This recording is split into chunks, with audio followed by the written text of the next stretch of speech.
Dogs today.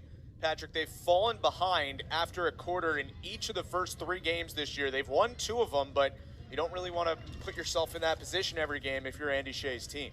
And you don't want to do that when you're playing Denver, who has such a tremendous defense, number 8 defense in the country.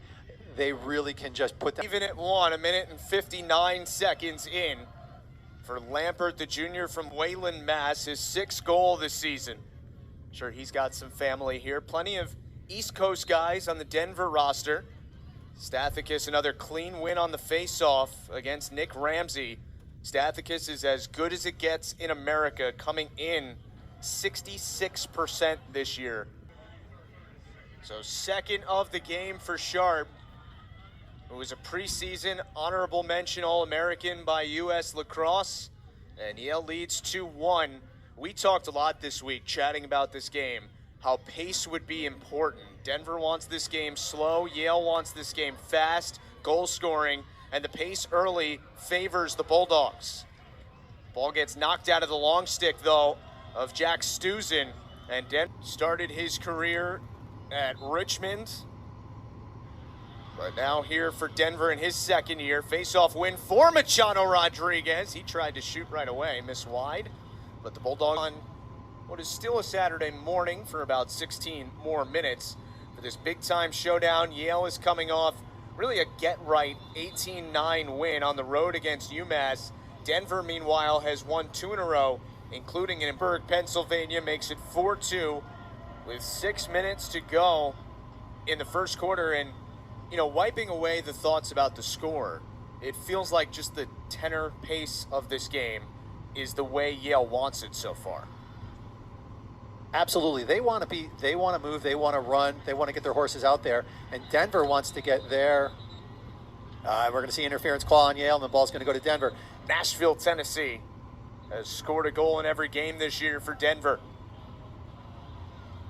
A lot of physicality on the face-off, and Malik Sparrow comes away with it. He shoots just wide.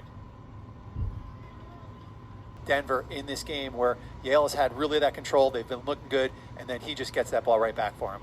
This is a matchup of 2 of the top offenses and defenses in the country. Denver comes in 8th in the nation in scoring defense. Yale 5th in scoring offense. And Denver gets the first possession of the 2nd quarter here. Paquette. Razor-thin margin, and kind of some of those things have gone back the other way. You see Penn State, who lost so many games last year by 1 goal, and now they're having this great year because they're winning those 1-goal games. And so if Yale can keep winning those edge games, and the Ivy League teams, we'll have to see how they do today. It should just be another good year for the Ivy.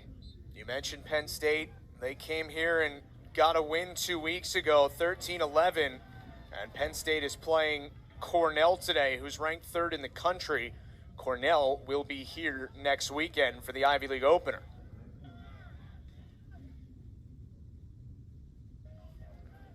He sees Johnny Kaiba out to the side, just boom, hits him with a pass and able to bury that.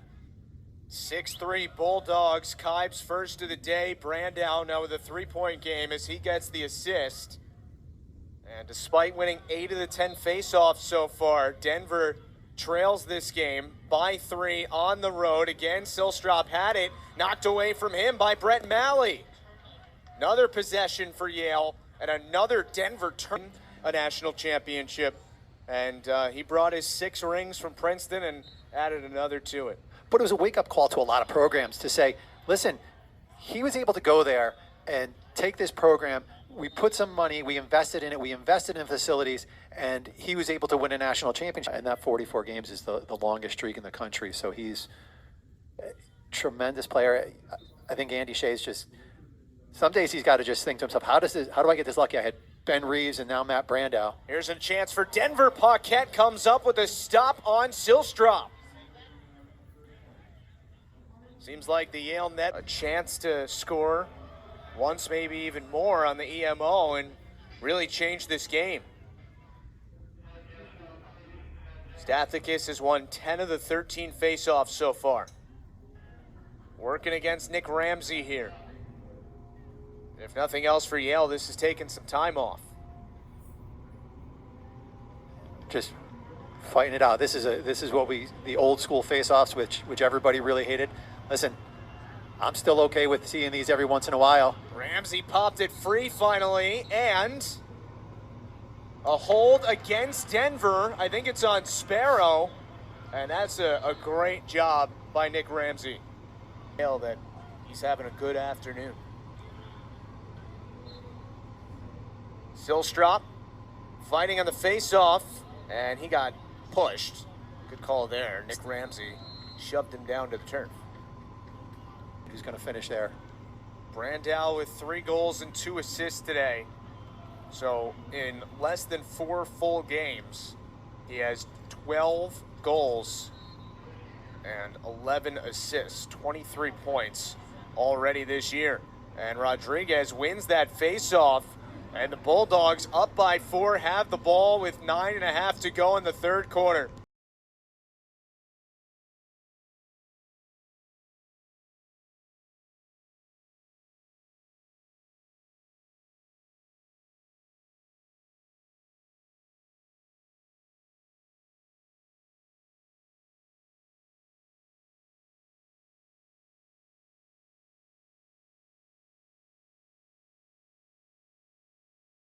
There was a Yale player offsides.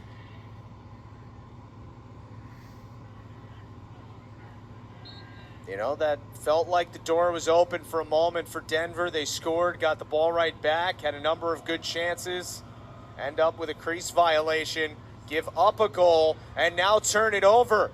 Lions gets knocked down in a triple team, and a flag is out against Denver.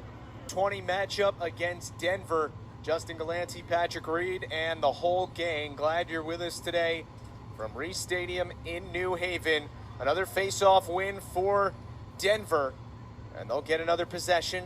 Scored the last. Rodriguez in there. Does he just try to tie up and get somebody in there, or do we see Stathakis? Is Stathakis able to win it and get it clean? Rodriguez is 2 for 6 today on the face-offs. Ramsey 3 of 14. 3:41 to go, 11-8.